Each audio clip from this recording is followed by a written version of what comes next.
भइल बानी ये बीबी बाटे सतैले गरीबी एही से बानी ना तोहरा करीबी ऐसे के कारणावा दूर भइल बानी ये बीबी लागे न मनवा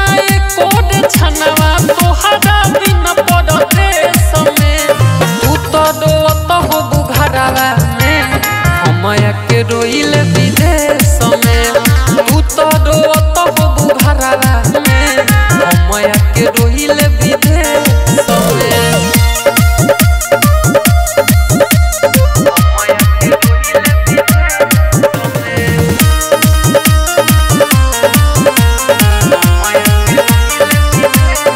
पल पल के प्यार कइल का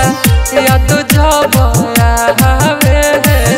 मन करे धौर के रानी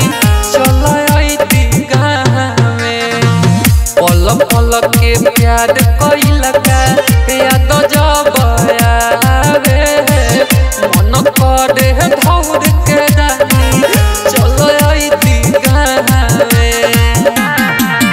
आज बन पुछवैया होखे न सहैया फसल बानी कौना देश में तू तो रोत हो बुघरावा में हमया के रोइल विदेश में तू तो रोत हो बुघरावा में हमया के रोइल विदेश में।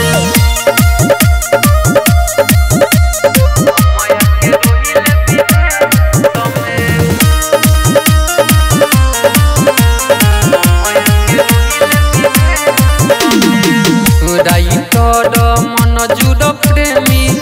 राके सदसीला रोवेला तोहरे याद में आँख होके गीला आंसू प्रेमी औरी राके सदसीला रोवेला तोहरे याद में आँख होके गीला आज सदा महाया सुना जाए न सुनो जुड़ा जियल पागल के भेष में तू तो रोत हो बुघरावा में हमया के रोइल विदेश में तू तो रोत हो बुघरावा में हमया के रोइल विदेश में। शारदा रिकॉर्डिंग स्टूडियो मौलापुर बाजार।